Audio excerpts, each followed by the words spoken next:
Prologue. Adam Clark was only 5, but he knew one thing better than his ABCs and H is 1-2-3s, the legend of merciless Mike Moody. He had a gun and a horse and a hideout on top of our mountain, Adam told the new boys in town. They sat on the curb in front of the general store in Second Chance, eating popsicles. "Your mouth is red," one of the boys said. He and his brother were mirror images of each other and not yet in kindergarten. With only a month left in the school year, Adam was jazzed about being a first grader this fall. Kindergarten was baby stuff. He wiped his mouth on his shirt sleeve. Merciless Mike robbed a stage. Adam wasn't entirely certain what a stage was, but he didn't let anything but a lick of his popsicle slow his story down. And he rode off on a big black horse. Bigger than Dad's big black horse, deadly. Adam paused, trying to remember his dad's face. He died when Adam was 3, practically a baby. His mom was getting remarried now to Jonah Monroe, the uncle of his popsicle-eating friends. "Drip," one of the younger boys said, pointing to the red popsicle juice on the ground between Adam's brown cowboy boots. Adam sucked on his melting popsicle before going on with his story. Merciless Mike's horse threw a shoe, so he stopped right there. Adam pointed to the old smithy a few doors down. "And he yelled at my great-great-great-great-great-great-granddad to shoe his horse." He counted all those greats, 6 of them, on the fingers of his free hand, just like his Auntie Em had taught him. Popsicle juice dripped on his fingers holding the stick. It took Adam a bit to lick them clean, although they were now stained red. Not that Adam worried about being messy when Auntie Em picked him up from school, like she'd done today. She was the one who'd bought them popsicles and was now inside picking up their groceries. Auntie Em was the best aunt ever. She was one of the toughest cowboys in Second Chance. A glance inside proved it. Someone from the Flying R was asking her advice, probably about bulls. Bulls were the family business and important stuff. "Look." One of the little boys grinned at his brother, mouth rimmed with red. "My brother's a mess." "Yup. We're all a mess." Adam got on with his story. "Merciless Mike stabbed my great-great." "Ah, you get the idea. He stabbed old Jeb and raced up that hill." Adam pointed across the road with what was left of his popsicle. Splat. The last bit of red ice fell off the stick and to the ground. "Darn it." Adam stood, wiping his fingers on his jeans and his mouth on the neck of his t-shirt. "The man on the horse got away?" One of the boys squinted at the mountain across the road. "He didn't die." "He died, but not before he hid his gold." Adam threw his popsicle stick in the trash can. "And do you know how I know?"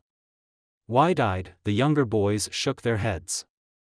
Adam's chest swelled with pride. "Because me and my mom and my new dad found it." Chapter 1. Old. That's what 30 and unmarried was. Old. Emily Clark rested Dudley's hoof on top of her knees and picked out pebbles. They fell onto the barn's breezeway floor at the Bucking Bull Ranch and lay there waiting to be stepped on or swept away. Like me. Waiting for Prince Charming. Prince Charming didn't reside at the Bucking Bull or in Second Chance, Idaho. In fact, Emily had no idea where to find her forever someone. Meanwhile, she'd turned 30. Her eggs were aging out as surely as a swayback horse put out to pasture. "Happy birthday to you, Adam," her youngest nephew crooned as he ran into the barn. He skipped through the rest of the song at high speed. At nearly 6 and about to finish kindergarten, Adam thought he was hot stuff. He stopped next to her and kicked aside a pebble she'd removed from Dudley's hoof. "Happy birthday to you." He gave her the angelic smile that got him out of trouble 99% of the time, one rimmed with red from the popsicle she'd bought him in town earlier. "Can you take me riding?" "No." "Can you take me on Merciless Mike Moody's trail?" Meaning the dirt access road that bordered their property and led to the former bandit's small cave and hideout. "No." Why on earth had the desperado robbed several stagecoaches only to live in a cave at the top of a mountain? Why on earth was Emily working on a ranch that was miles from a decent pool of eligible cowboys? Emily lowered Deadly's hoof and straightened the kink in her back. Her brother's horse had a habit of leaning on her. Emily supposed she shouldn't complain. Kyle used to lean on her, too. Working his horse made her feel closer to him. Behind Emily, the big black gelding's equally big and black brother, Danger, nickered. "Mom's horse is talking to you." Adam spun around, arms out. "Can you take me into town for a milkshake?" "No." "Can you reach the candy shelf and sneak me a chocolate?" Adam was nothing if not persistent. "No." "No?" Her nephew wound down and fell spread-eagle to the ground. "What can you do for me?" "Well, now," Emily tipped up her straw cowboy hat and bent over to look him in the eye. "I cannot tickle you." Adam made a noise like a leaky balloon, mouth twitching. "Or I cannot command you to muck out your pony's stall." Which she'd done for him before she'd saddled up because she was the kind of aunt who covered for angelic nephews. Adam giggled. "Or I cannot let you have all the frosting on my birthday cake." Because heaven forbid Prince Charming happened along and she had extra padding on her hips from cake frosting or Granny Gertie's chocolate chip cookies. Not that she'd ever been skinny. Not that she aspired to be, either. "Okay. Okay." Adam rolled to his feet and ran toward the farmhouse. "Happy birthday, Auntie Em." "Happy birthday," she mumbled, leading Deadly to his stall. The gelding was too proud to let a little thing like a jagged scar across his chest put a crimp in his stride. He always had his head up. He never plotted. Although, admittedly, he might plot to take control of the reins. He was a handful to ride, and Kyle had been riding him when the pair had been ambushed by a feral bull 2 years ago. Only Deadly had made it back to the barn safely that day. Inwardly, Emily flinched. "No morbid thoughts allowed on my birthday." "You think too much, Em," Kyle had once told her. "You gotta move forward. And sometimes you gotta set aside what makes sense, take a risk, reach for what you want and hang on tight. And sometimes you have to be careful and prepare for worst-case scenarios." Deadly turned around in his stall and nudged her in the chest, solid nose, to her breastbone. She grunted and closed the stall door. "Thanks for the love pat, fella." A truck pulled into the yard. Emily went out to see who it was. A tall man with wavy red hair and a red goatee climbed down from the driver's seat one leg at a time. He was so citified he didn't realize you had to hop out of a truck and land with both feet firmly planted. Jonah Monroe's gaze lit upon Emily. "Hey." "Not today," Emily muttered to herself. "Are you looking for Shane?" "His cousin." "He's inside." Shane was engaged to Kyle's widow, Franny. "I never go looking for Shane." Jonah's grin widened. "You're the person I wanted to see." "Happy birthday to me," Emily said under her breath. You could hardly throw a rock in Second Chance anymore without hitting a Monroe. Why couldn't a different Monroe have been looking for her? Jonah and Shane Monroe were the cousins of Bo Monroe, a gorgeous, burly Texan who had more nicknames among the women in town than a mockingbird had songs to sing: Brawny Bo, Whoa Bo, Mr. Bodacious. Emily wanted nothing more than to be the apple of Bo's eye. Instead, she was invisible. But not to Jonah. The quick-quipping scriptwriter from the Hollywood branch of the wealthy Monroe family seemed to see everything, including Emily's infatuation with Bo. And it wasn't like he let his observations slide. He called her out on it. Constantly. "Emily, Bo doesn't like to be mooned after." "Emily, Bo likes intelligent conversation." "Emily. Emily. Emily." Emily swallowed back a growl of frustration. "What can I do for you, Jonah? Are you here to buy eggs?" Jonah opened his mouth to speak. "Oh, I'm sorry. We're out." Emily cut him off and pulled the barn doors closed behind her. It was bug season, and if they didn't close the barn doors between chores, birds swooped through and left a trail of droppings in their wake. She had just enough manners not to shut herself in the barn and Jonah out, but only just. Jonah stared at her. "Oh. Jonah's one redeeming quality was the startling blue color of his eyes. Emily didn't care that he wore a slim-fitting gray t-shirt or cigar jeans, or that he looked like he'd climbed carefully out of his fancy truck on Hollywood Boulevard. She didn't care that he had some bicep definition, proof that he didn't sit at a keyboard all day. She didn't care that he had ginger coloring like a certain handsome Prince of England. Jonah Monroe is not my Prince Charming.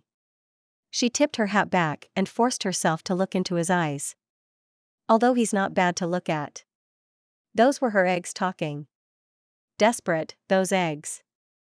They sometimes wanted to override Emily's decision that Jonah wasn't husband material.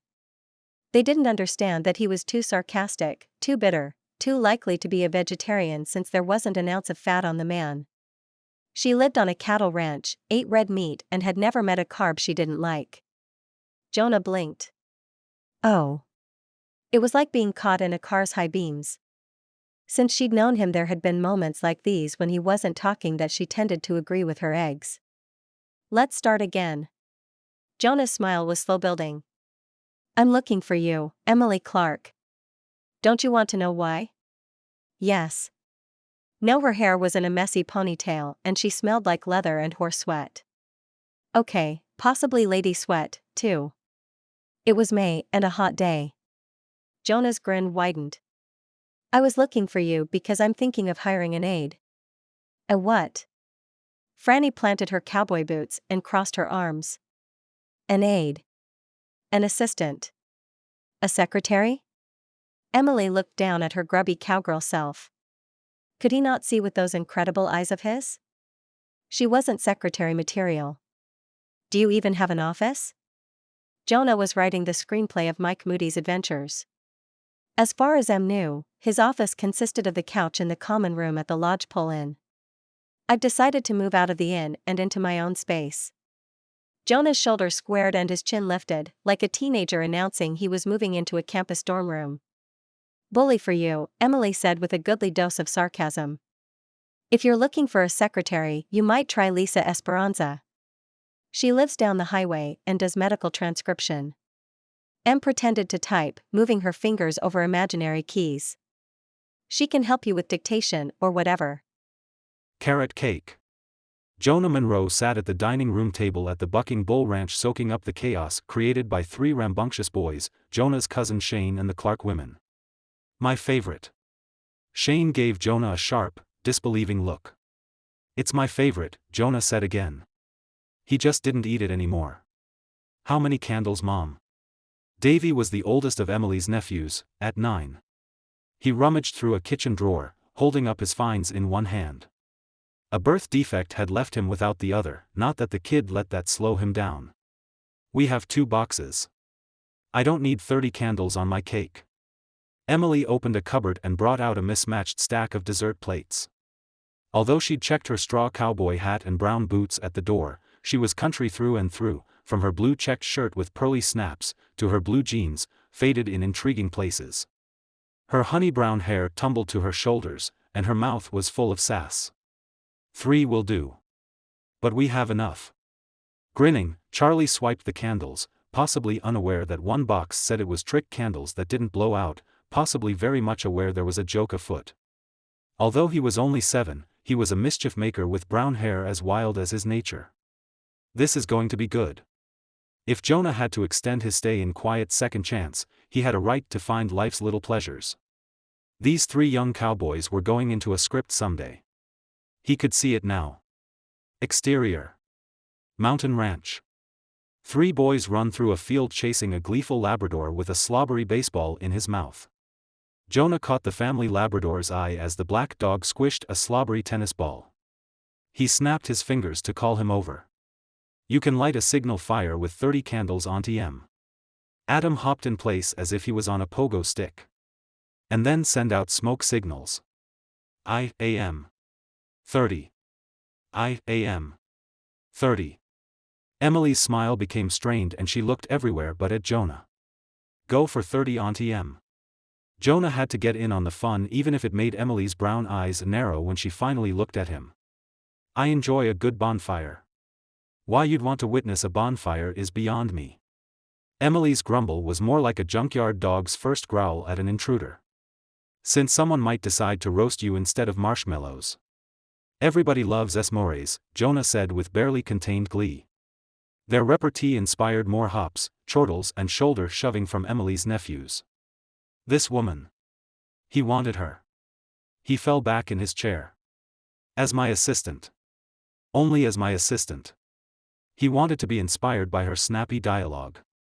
He wanted to be invigorated by their back-and-forth rivalry. Being with her was worth more than the former rodeo queen could know. What's all that racket? Gertie asked from her easy chair, which was a safe distance away from all the hopping and mischief-making. She closed a small music box. Quiet down, Shane shouted over his soon-to-be stepson's excitement. Boys. That was Franny, Shane's fiancée, and the mother of those 3 budding cowboys. When the 3 boys were nearly calm, Jonah couldn't resist sighing and saying the trigger word once more, s'mores. It had the desired effect, chaos. Cake and s'mores. Cake and s'mores, Adam chanted and bounced. I'm so hungry I can eat 3 of everything, Charlie boasted, hands on hips like a triumphant superhero. And gack all over the back porch after. Davy gave his younger brother a look that challenged superheroes to prove their superness. Just like you did when you ate all your Easter candy at once. He made a gagging noise. Repeatedly. Jonah was in heaven. Being with the Clarks reminded him of the trips he and his 11 siblings and cousins used to take with Grandpa Harlan. You're evil, Jonah. Emily did a not-so-good job of not smiling. Burn at the stake evil, even for a Monroe. Shane shot Jonah with another look of disbelief. You don't even like s'mores. Could his cousin butt out? Just this once? Emily's grin disappeared. And I bet Jonah doesn't eat cake either. Just look at him. Skinny enough to slither through a dog door. Touché. How could Jonah take offense at such a brilliant line? Or at his crafty cousin, the main reason he was in sleepy second chance, for feeding Emily the opportunity that had inspired her? Dog door? Jonah chuckled. Turned out second chance had redeeming qualities. He'd seen it the day Shane had guilt him and Bo into visiting, telling them they had to contribute to the town's well-being before year's end when they were scheduled to decide what to do with second chance, keep or sell. He'd walked up the long set of steps to his cousin Sophie's curiosity shop and seen Emily on the porch. She'd been slack-jawed at the sight of cousin Bo, couldn't fault her for that since Bo had that effect on most women. Since Emily had been running Sophie's store while Sophie was on her honeymoon, Jonah had gone in as a courtesy. She'd been tossing lines at him ever since. Good boy Bolt. Jonah patted the Labrador's head, keeping him near. Another redeeming quality? Merciless Mike Moody, the century-old legend about a stagecoach robbing desperado. Talk about a reason to stay a while. The myth. Had everything a screenwriter wanted: action, violence, greed. Unlike Fool's Gold in the Old West, Mike Moody had turned out to be worth something. There was gold in them thar hills. And last month Jonah had been there when Shane and the Clarks had found Mike Moody's stolen gold. Here was Jonah's chance to break out of the box and break into mainstream film. Gritty westerns were all the rage. We're not having cake and s'mores, Franny said with a heavy sigh. Can we not argue on my birthday? Emily had swung Adam onto her hip. She was very sturdy, which was good considering she worked with horses and bulls. Charlie and Davy were each armed with a box of candles. They loaded the cake, seemingly without counting. Shane handed Jonah a glass of water, retaining a bottle of beer for himself. How's that script coming? Killjoy. Jonah's mood deflated. It's coming. As a writer, he was good at the bluff. You know, first drafts are always difficult. That was the same thing he'd told his agent this morning, to which Maury had replied, get me a treatment. Meaning a story overview. Too big a gap between projects to promote and people will think of you as a has-been, especially since your dad sacked you in January. I don't represent writers with the stink of failure. Sensitive guy, his agent. Jonah should have had a rough draft of the script done by now or at the very least a decent treatment. He'd listened to Gertie recount the Mike Moody myth several times. He'd been there when they discovered the gold. But the characters were flat on the page. The dialogue uninspired. His gut was in constant turmoil because his future was riding on the success of his interpretation of the story. And what had he done? In a moment of weakness, he'd sent a treatment to his father for feedback. His father. The head of Monroe Studios. The man who'd fired him. The man who hadn't replied yet and might not ever. Don't waste your time developing new ideas, Jonah. You're a script jobber. You write what I tell you. His father's words had been like bumpers on the bowling lane of Jonah's life. Write me a teen ensemble series, Jonah, one with 3 spunky leads who are also high school nerds. Write me a teenage witch movie, Jonah, one with a lead whose warlock boyfriend has died. Write me. Jonah could write anything given tight parameters, but what he wanted right now was to read something, a reply from his father that confirmed he was on to bigger and better things. Speaking of replies, Shane was waiting to hear more about the script about Mike Moody's adventure. Non-writers asked questions like this all the time. They wanted a snippet of story, an example scene, a bit of dinner conversation. Jonah deflected. How's that search for a town doctor coming, Shane? No doctor wanted to work and live at a small crossroads town in the middle of the Idaho mountains. Yeah, Shane. Franny, the concerned mother of scrape-prone boys, perked up. How's it going? In the kitchen, Emily spun one way and then another, back and forth, Adam still on her hip. I'm dizzy. Adam giggled. If I was a bull, that'd be my goal.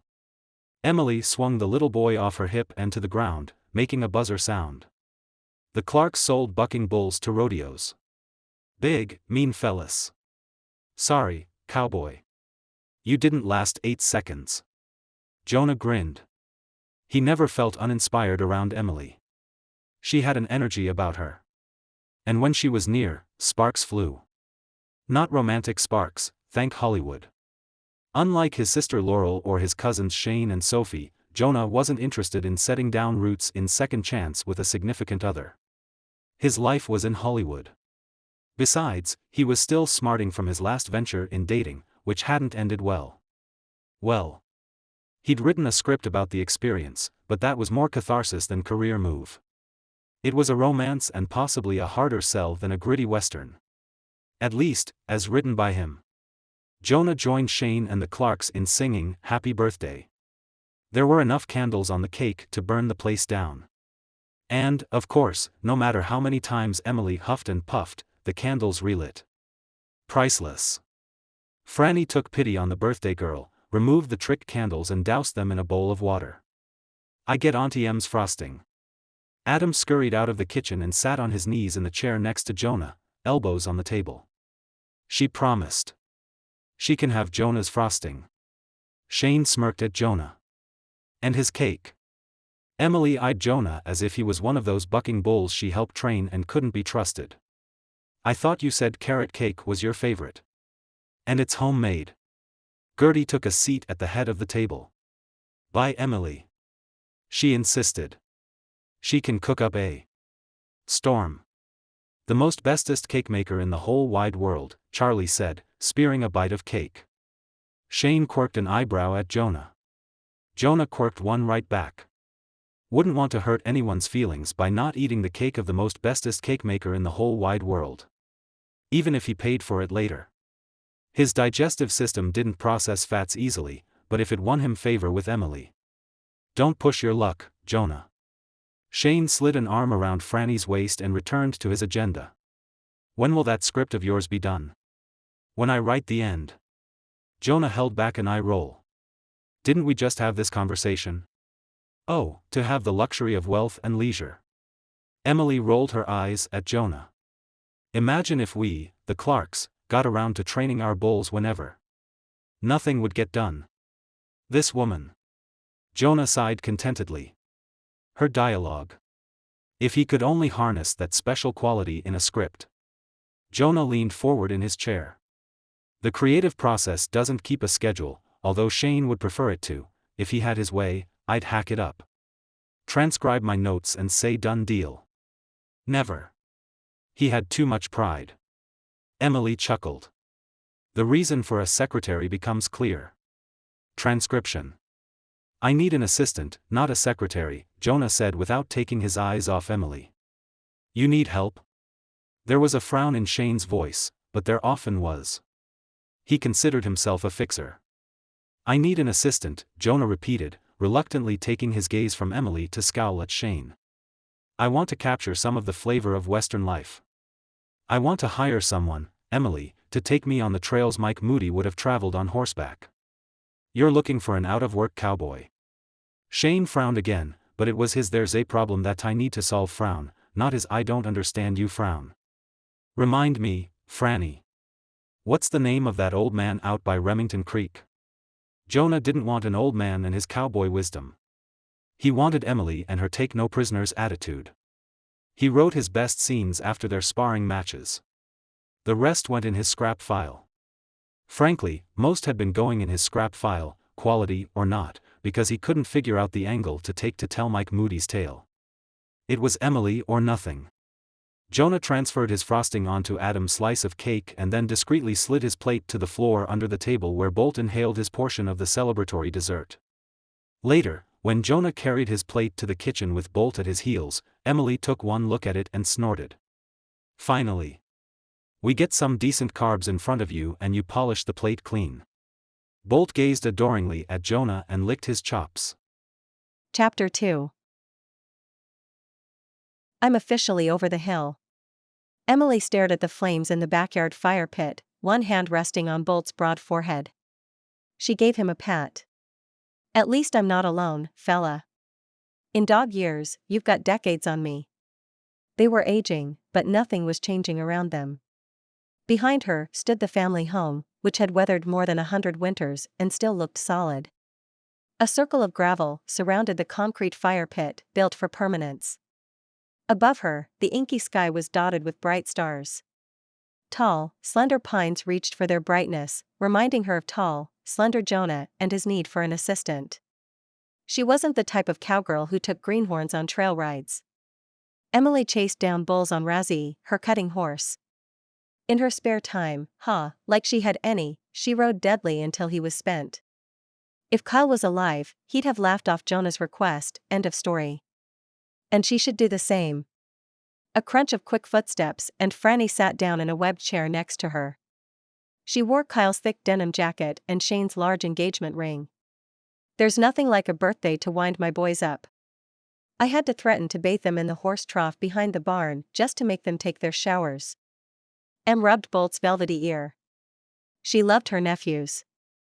But she wanted some stubborn little cowpokes of her own. I'd been thinking. About leaving the ranch?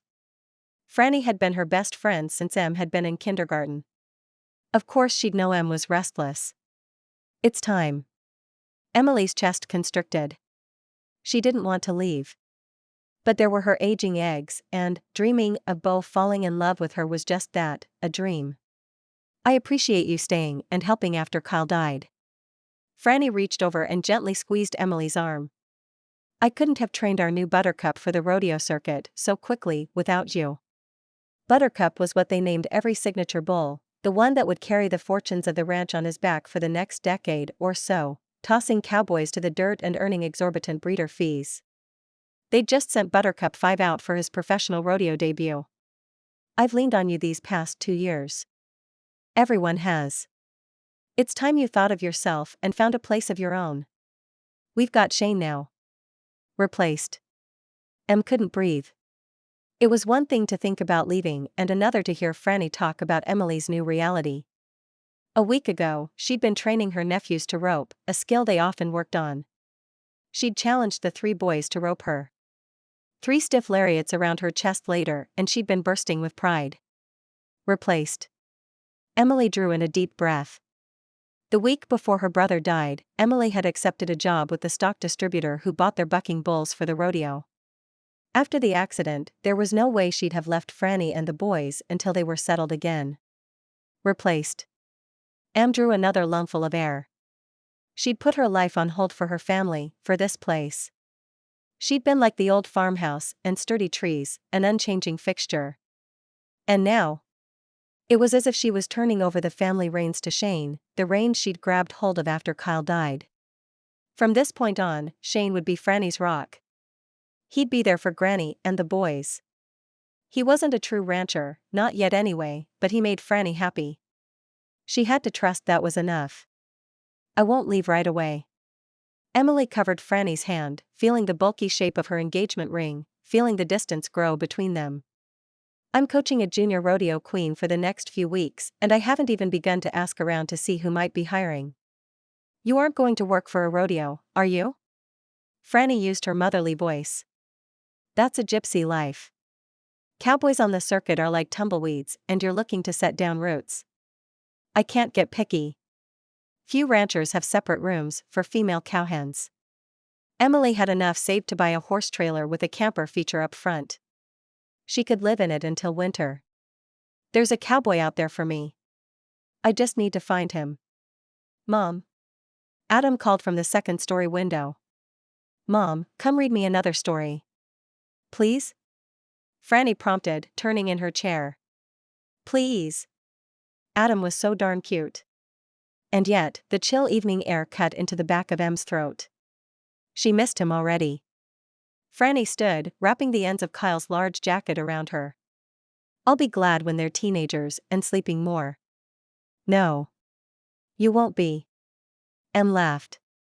No. I won't be, Franny agreed, hugging Emily before she headed inside. The fire crackled. The wind blew gently through the treetops. A star streaked across the sky. Emily made a wish. It was the same wish she'd been making for years. Please, let me find a tall, strong, handsome cowboy who'll love me like Kyle used to love Franny. Bolt lifted his head. Slow footsteps crossed the gravel. Another birthday. Granny Gertie settled into the chair, vacated by Franny, resting both hands on top of her cane. Congratulations. She peered at Emily's face. Or should I say, my condolences? You look grim. It's nothing. Emily put another log on the fire that sent sparks into the dark night. If it was nothing, you'd be watching television inside with me. Granny sighed. This fire has become your television for some time now. Yes, she admitted. Emily eased back in her chair, fingers finding the soft, comforting ruff around Bolt's neck. 30 is a powerful age. Gertie's thin voice carried on the crisp night air. Powerful? I haven't done anything. You have a trophy case that says different. Barrel racing. Team roping. Rodeo queen. You know what I mean. Those trophies, they mark my teens and early 20s. All that her past activities had gotten her were occasional jobs as a rodeo queen coach. On the rodeo circuit, she was known as one of the Clarks from the Bucking Bull Ranch. She was sometimes referred to as Kyle Clark's little sister. She was willing to bet most folks didn't even know her first name. I've done nothing important. Like fall in love? Gertie was in fine form tonight. That and Emily didn't want to admit there was more. I have nothing important ahead of me. Even if she accepted a position on another ranch somewhere, it wouldn't be a job with a future. It'd be a job that could end any day. Granny harumphed. You have a family legacy, nephews who look up to you, a share in that gold we found as soon as it's sold. That isn't enough. She couldn't say the words out loud. She didn't own the ranch. Her parents had sold it to Kyle and Franny, and moved to Padre Island in Texas. She didn't have her own cowpokes, much as she loved Franny's. And the gold would take years to liquidate. Even then, her share wouldn't be enough to buy a spread large enough to compare to the Bucking Bull.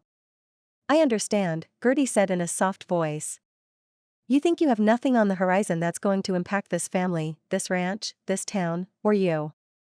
Emily pulled her gaze from the fire and stared at her grandmother, her wise and wonderful grandmother. Yes. Your grandfather, Jonah's grandfather, and I made a decision decades ago after the men found merciless Mike Moody's gold. We vowed to keep it a secret. Your grandfather and I considered ourselves the protectors of the myth since it was part of our past and the Clark legacy.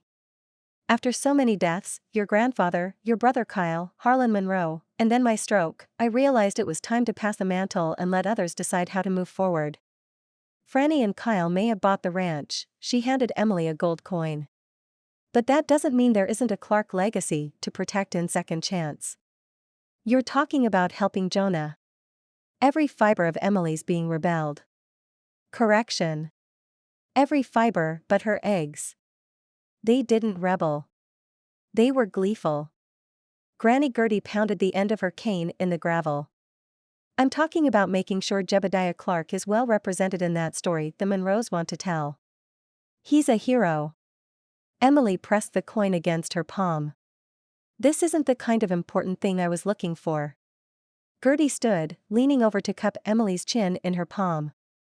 Child, good trackers pay attention to broken branches before they find a clear footprint to pursue. She straightened and began slowly traversing the gravel and then the large stone pavers leading back to the ranch house. That's a terrible analogy, Emily called after her. That may be. Gertie didn't turn. But it's hit the bullseye. Exterior. The stage road. Merciless Mike Moody is hiding behind two boulders watching the stage road. We don't see what he sees yet. And so begins every western about every bandit. At the Lodgepole Inn, Jonah hit the delete key, ignoring the growing ache between his shoulder blades. He'd been hitting that key a lot lately or cutting paragraphs of Emily-inspired scenes and pasting them in a separate document, so much so that tonight his movie script was down to just the title page. Emily would know how the story begins. He was putting too much hope on Emily. He'd have to come up with another plan. It had been more than 24 hours since his offer to work for him and nothing. Same as his script. Maybe he shouldn't move into the Clark bunkhouse. Jonah. Downstairs, someone called his name with more than a trace of impatience. It sounded like Shane. Jonah chose to ignore him, drumming his fingers on the keyboard. Surely he could write a killer opening for his murderous antihero? His fingers continued to drum without any words making it onto the page. Jonah. Shane shouted once more. The Lodgepole Inn in Second Chance was a very large log structure with most guest bedrooms on the second floor. Jonah's room had a name, no number, the Yarrow Room. Not that there was anything blooming in his room. But it faced east, giving him a clear view of the valley with its abundant wildflowers, including bouquets of yellow yarrow, and the majestic Sawtooth Mountains. Jonah. His cousin would be coming upstairs to get him if Jonah didn't answer him soon. Jonah refused to budge without writing at least one sentence. A buzzard lands on a nearby tree. An omen of things to come. A quick file save and Jonah fled the room. He descended the creaky old stairs, listening to the unexpected symphony of competing voices. Tell me again why we need a meeting. Cousin Bo was asking Shane. He sat on a chair near the check-in desk, as far away from the rest of those gathered as he could get and still be in the room. Jonah's gaze and tentative smile bounced off Bo as if his cousin had erected a force field around himself. Bo's expression was darker than his hair. Jonah's steps slowed and he wished. He wished for more than beautiful words on a page. He wished for fences mended within the family. Is this that town meeting you've been talking about having, Shane? Jonah crossed the landing, testing the welcome in the room. No one else was glowering at him, always a good sign. Seems like you're missing some of the critical players. Only 3 Second Chance business representatives were gathered around the large fireplace and its small fire, Ivy from the diner, Mitch from the inn, Mackenzie from the general store. They were outnumbered by 5 Monroes, Jonah and his sister Laurel, Bo, Shane and his sister Sophie. The tone of the assembled was businesslike. Jonah paused. Business meetings tended to give him hives. From his chair, Bo made a sound like a long-suffering caged animal. He had even less patience for business than Jonah. Out of habit, Jonah went to stand near him, testing the force field. Of all the Monroe siblings and cousins in his generation, Jonah was closest to Bo. Bo had been like an older brother to Jonah, a best friend, a sometimes rival. In a way, Bo still was, as long as his force field wasn't up and they didn't talk about the events of the past year or say anything about weddings that might prod open wounds. Meanwhile, gold had been found in Second Chance, and ever since then, something else seemed to be bothering Bo, something that closed him off to Jonah more than. There's a reason I've invited each of you here. Shane, the meeting organizer, had on his serious CEO face, hence the group's somberness. His measured words, the short, crisp cut of his brown hair and his wrinkle-resistant khakis would clue anyone into his need for control. You're either a part owner of Second Chance or are invested in its success. Part owner of a town. That's something I never aspired to. Harlan Monroe had left Second Chance to his 12 grandchildren, which would have been fine in Jonah's book if they hadn't all been fired from their jobs at Monroe Industries as a condition for their fathers to inherit Harlan's millions. When given the choice between love and money, their forefathers had chosen money. A sobering situation, especially for a guy like Jonah, who'd made a living off storylines with laughter and happy endings. For the past decade, Jonah had enjoyed writing sitcoms for tweens and teens for the family's production studio. He'd milked the fun out of being a kid. Write what you know, right? I know nothing about being a cowboy who robs a stage. An image of Emily walking confidently in her cowboy boots came to mind. He was sure she had something to teach him. I've invited you here today, Shane paced in front of the fire like a general giving his troops a pre-battle pep talk, to discuss the future of Second Chance. Jonah stifled a groan. This could take all night. In fact, on previous occasions, it had. Merciless Mike Moody would have shot to his feet, hand resting on his notched six-shooter, and said, "Enough talk. But before that, we need to know where we are and where we've been." Shane kept on talking, doing the slow build that business types preferred in presentations. How is business this spring compared to last? He glanced at Ivy, Mitch and Mackenzie, the ones who'd sold their land to Grandpa Harlan and leased it back for $1 a year. Not exactly the self-made man's savviest business move, but Harlan had always been sentimental, and this was his hometown. While the trio reported in, Jonah glanced at the thick, round logs that made up the lodgepole inn's walls. Had Mike Moody ever stepped foot in here? The inn had been around in some shape or form for close to 150 years. First as a barracks and stable for the cavalry, later as a house of ill repute, then a rooming house and a motor lodge. Jonah drummed his fingers on his thighs. It was hard to write about a character with no moral fiber when he was surrounded by happy, well-adjusted humans, Bo notwithstanding. His favorite cousin had his arms crossed and his expression closed off. We need reasons for visitors to stay longer in town. Shane was in summary mode. He came to stand next to Jonah. I'm going to open up Davy's Camp for cowboys and cowgirls for a few weeks this summer on a trial basis. His camp for kids with missing or incompletely formed limbs, like Davy, a venture he was financing so kids and their families didn't have to pay. I'm opening the campground to the public the rest of summer, that ought to get some business in town. Sure, it will. Bo peeled the label from a beer bottle. If I can get your cabins fixed before June, we'll be fine. Shane didn't move from his spot mere feet from Jonah. We'll come out to help you this week. We? As in you and me? Jonah stopped drumming his fingers, stopped slouching and stopped being a tool of Shane's. I don't know how to use power tools. We'll learn together. Shane clapped a hand on Jonah's shoulder. Awesome. Jonah gave Shane's hand a disparaging glance. Not. Bo grinned, dropping his force field. That grin. It was the same expression he'd given Jonah when they were kids and decided their 3-hour card game of war a draw.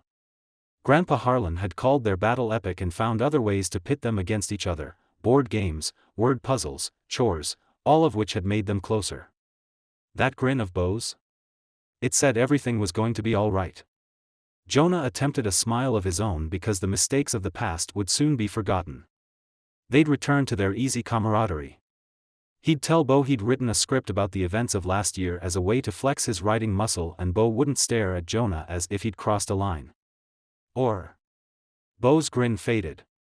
The force field returned. Cue reality. Shane was oblivious to their tension. Getting back to the future of Second Chance, our most important efforts will be to milk the legend of merciless Mike Moody. He warmed to what Jonah hoped would be his climax, even as Jonah dreaded hearing what came next. I'll arrange summer tours up the last trail our bandit took before he died. Mac, you'll order souvenirs and t-shirts to spread awareness of his legend and Second Chance. And then the piece de resistance, a reenactment of the bandit story to be performed at a local festival. Shane squeezed Jonah's shoulder. Which we'll need a script for. 2 scripts. One for a theatrical release and one for street consumption. The request for my presence becomes clear. Jonah eased his shoulder free, wishing he could just as easily extricate himself from Shane's master plan. Tours? A reenactment? A festival? Bo didn't like to beat around the bush. Folks in costume? Open-air market stalls? Food trucks and hot air balloon rides? Yes. Shane seemed pleased Bo understood his vision, regardless of his opinion. Those festivals are a dime a dozen. Bo stood, annoyance punching his words. Honestly, I agreed to contribute to getting the town back on its feet, which I'm doing. But let's be clear, I'm rehabbing camp cabins for a couple of weeks, not staying months to build festival booths. Who said anything about building booths? A veteran of the boardroom, Shane wasn't rattled. In fact, he seemed energized by Bo's challenge. Forget booths. Think about all those tourists. People love these festivals. And ours will be unique. Bo didn't look convinced. Frankly, Jonah wasn't convinced, either. Our festival will be unique? Jonah's sister Laurel asked in a chirpy voice that said more about her happy state than that broad smile on her face and her big baby bump. Because we're in the mountains? Or because we're Monroes?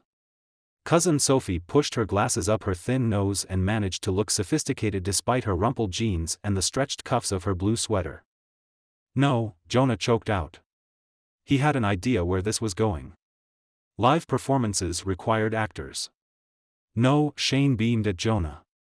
Ours will be unique because Jonah's going to write a blockbuster movie script and people are going to want to connect with the story and its characters by coming here and by experiencing a reenactment at our annual festival, also written by Jonah.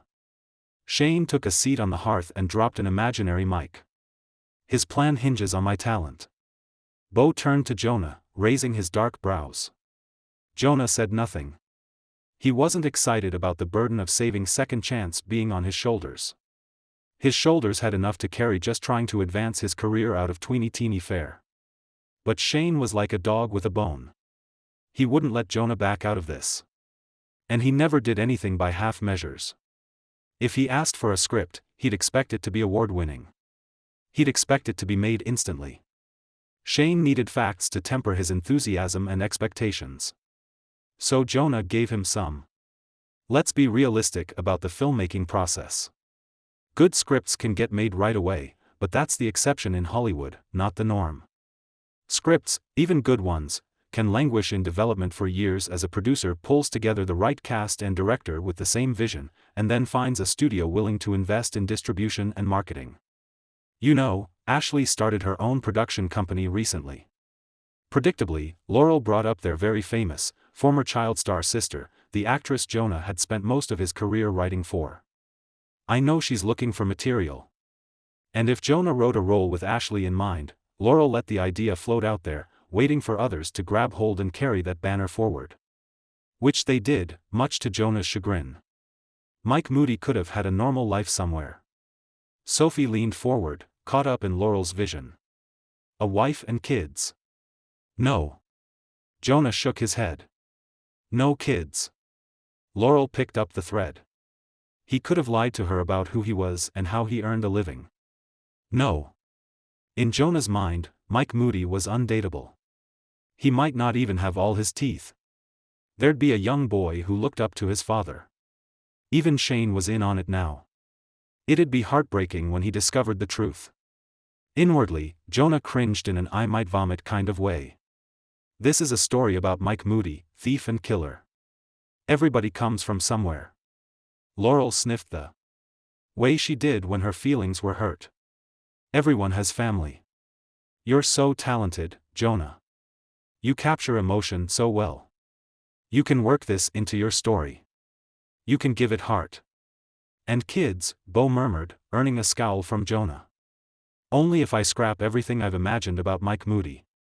But, Jonah tried not to howl his displeasure. This story is based on true events. Sophie waved away his argument. Everyone knows that phrase means loosely based on a fact or two.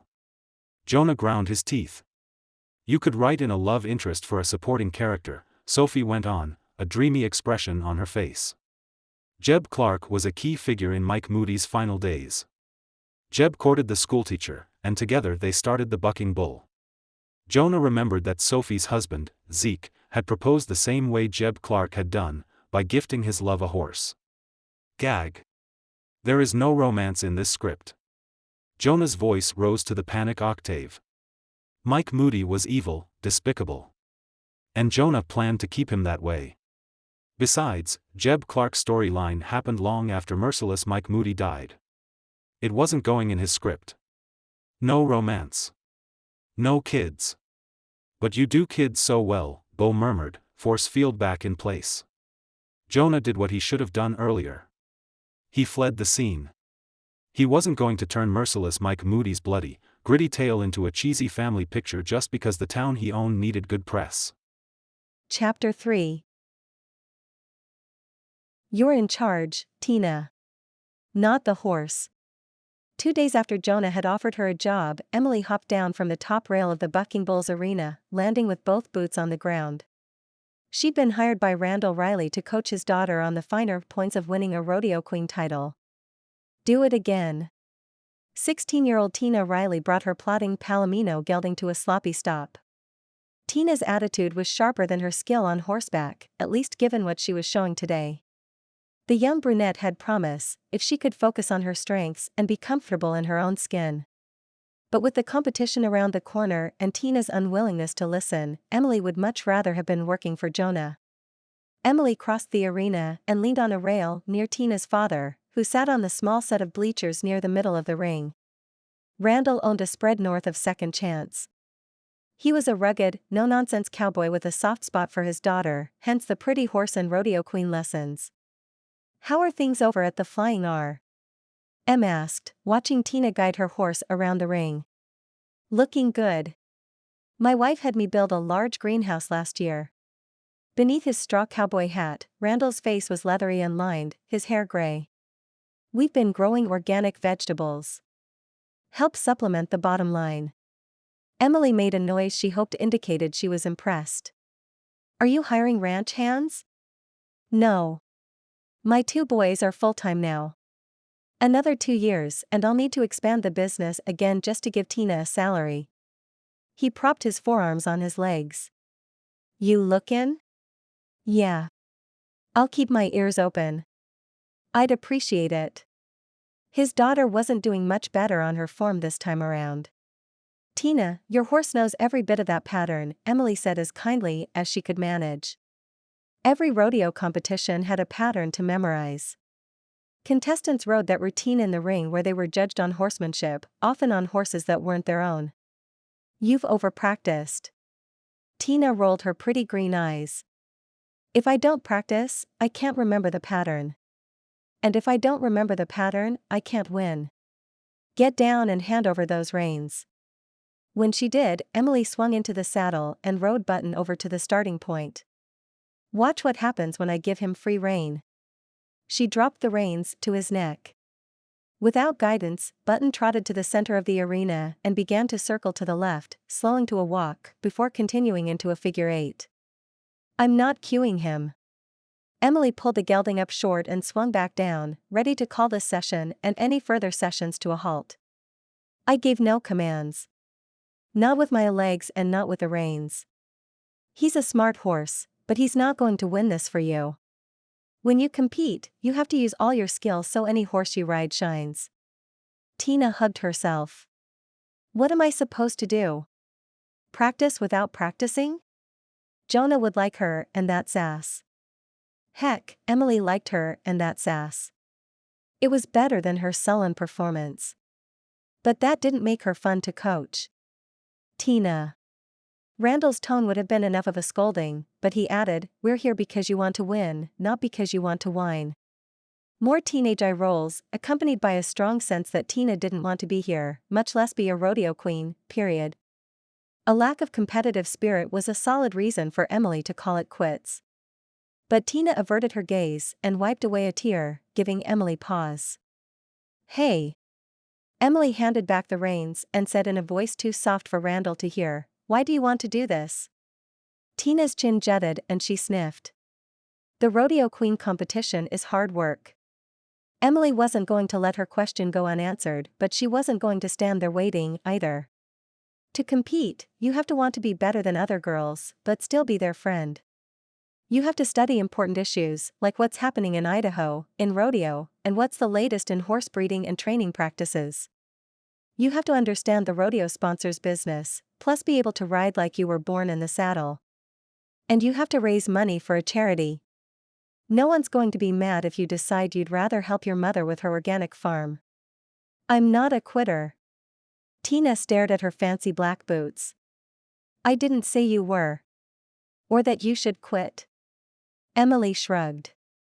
I'm asking you why you want that crown so badly. You can be honest with me. I want it because, Tina faltered, sneaking a peek at her father before dropping her voice to a whisper. I want to be rodeo queen because some girl at school said I wasn't pretty enough to be one. Emily sucked in air. She hated bullies. She studied Tina's face. Her round, sweetly stubborn, pretty in its own way face.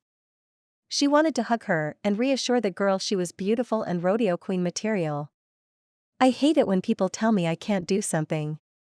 Tina wiped at another tear. Especially when girls like her tell me. Tina didn't have to elaborate on the kind of girls who were telling her their negative opinions. I hear you. There was more than a title at stake here. There was pride in taking a stand and trying to shut up a bully by saying, "You're wrong." So, Tina blew out a long breath as if relieved.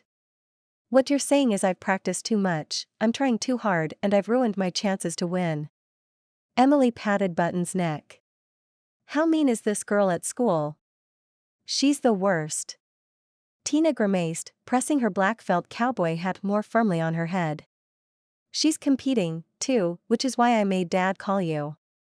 No one knows you. I didn't even know you or that you'd won until I searched online for local coaches. I mean, seriously, I had no idea that Second Chance and the Bucking Bull existed. Emily smiled as if she strived to achieve anonymity and had succeeded. But really? Out of the mouths of babes. She was a rodeo queen has-been. No wonder she couldn't attract Brawny Beau's attention. I'm taking your silence to mean I should give up and let Madison win. Tina's face pinched and she blinked back more tears. Actually, Emily had been thinking that before Tina's first tears fell. But there was something about the teen she liked, an inner strength hidden within all that defeatist talk. And then there were all the obstacles ahead of Tina that Emily had faced when she'd run for rodeo queen, the full figure, not being classically beautiful, wearing her heart on her sleeve. I was thinking you have everything to take a run at the prize. You just need a smile that never falters, the proper coaching and motivation. Tina smirked. Beating Madison isn't enough motivation? You have to want to win for you, not to beat someone else. You sound like my mom. Heavy sigh. I roll. Boot shuffle. I heard that saying from my grandmother long ago, Emily admitted. She got on my case because I wanted to beat my best friend. Franny. I wanted to win because my best friend won everything. In a way, Franny was still winning, 3 kids, barreling toward loving marriage number 2, saving the ranch by capturing one large, dangerous bull and finding long-lost gold. Not that Em resented Franny anything. But envy her? Yes. Unlike Madison, though, my best friend was kind. Everything okay out there? Randall stood up on the bleachers. We're fine, Emily reassured him. I'm just giving Tina her homework. You're taking me on? At Em's nod, Tina threw her arms around her. I'm taking you on. Emily held her student at arm's length. But you have to study. Vigorous head nod. And find something to wear to dazzle the judges. Vigorous head nod. And find something you like about Madison. Ugh. Tina pulled a face. Exterior. A pitted dirt road winding through a narrow ravine. Mike removes his wedding ring. The day after Shane's meeting, Jonah made a sound of disgust as he browsed the back aisles at the general store and muttered, "Mike isn't married." Talking to yourself again? Bo rounded the corner by the bread display. He wasn't smiling, but he didn't have his force field in place either. Guilty, Jonah admitted. No point denying it. There's a reason Mike Moody earned the moniker Merciless. He wasn't married. Do you know what a habit is? Bo perused a small display of peanut butter. Of course. Their banter felt familiar, like a broken-in pair of blue jeans. Bo plucked a jar of smooth peanut butter from the stack and read the label. You have a habit of writing about precocious kids. It's your thing. It's what you're known for. I was paid to write kid coms. Jonah scowled. I'm moving past that now. Hopefully.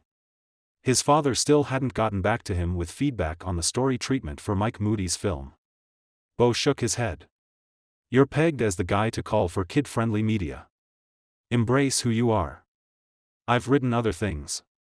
Jonah stopped short of telling Bo what. I've written unhappy endings. He snagged the jar of peanut butter from Bo's hand and put it in his own basket. I can do this. So do it. Bo gave Jonah a look that dared him to try. Write about a murderous bad guy who died in a rockslide. A man who had no one to grieve for him. Not a wife. Not a kid. Sounds perfect to me. Jonah grabbed a loaf of white bread. I'm okay writing a gritty western. So you've said. Bo smirked. Gritty and graphic doesn't mean it shouldn't be smart and well motivated. In fact, that was exactly what it needed to be, which was why Jonah needed Emily. Retracing the bandit's steps would help fill in those blanks. Hey, Jonah. The rice cooker and steamer you ordered both came in. Mackenzie came out from the stock room with 2 boxes. The general store had everything a person might need to enjoy second chance: produce, beer, fishing poles, bait, motor oil, hammers, pajamas and more. All crammed into a tight space. And whatever wasn't on the shelf could be ordered through Mac. He'd ordered the items in anticipation of moving into the Bucking Bull's bunkhouse. A decision had to be made. Jonah was about to turn away from Bo when his cousin said, Aria's 5 months pregnant. Was there an earthquake? A rockslide? Jonah's footing felt unsteady. He did a quick calculation. It's not mine. And then he did another, studying Bo's stone face. It's not mine either. Oh. Jonah was going to need more than a moment to process that fact. He planted his running shoes more firmly on the floor. A loud engine announced Emily was pulling up outside in the big gray truck with the Bucking Bull logo on the door. Jonah wanted to talk to Emily, wanted to take another shot at hiring her, but this. Aria's pregnant. When did you find out? He asked Bo, still watching Emily. The 3 Clark boys had spent the morning with their independent study teacher, who liked to hang out in the diner on weekdays, giving kids a chance to come by for help, to turn in homework or to take a test. But they'd gone home hours ago with Shane. Bo stepped into Jonah's field of vision. Aria told me a few weeks ago. After we found Mike Moody's gold. Bo's voice sounded flat, but that couldn't be. He had to be floored. Aria had left Jonah to be with Bo, but then. This explained so much. The grouchiness. The force field. Was Bo considering getting back together with Aria or walking away from the situation once and for all? His cousin was no help when it came to revealing his intentions. Bo headed toward the seasonal aisle, disappearing behind a tall rack of sweatshirts that said if you missed your last chance, make a stop at second chance. Emily entered the store and conducted a quick survey. Her gaze stopped on Bo. Her expression softened with longing. No woman had ever looked at Jonah that way, not even Aria. Hey, I'm right here. Jonah stepped in the cowgirl's path. Have you decided to accept my job offer? I have not. Emily slipped around Jonah and toward the back of the store. I'm here to pick up my grocery order and add a pint of ice cream. Any interesting flavors come in, Mac? Not one to be deterred, and having had a horrible morning writing wise, Jonah followed.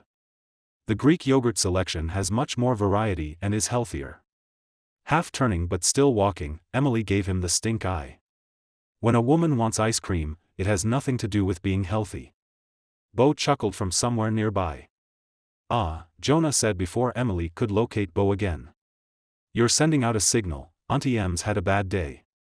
He could almost picture little Adam hopping around and chanting the phrase. Emily propped her hands on her hips, Bo and ice cream temporarily forgotten. Can't a woman have what she wants without explanation?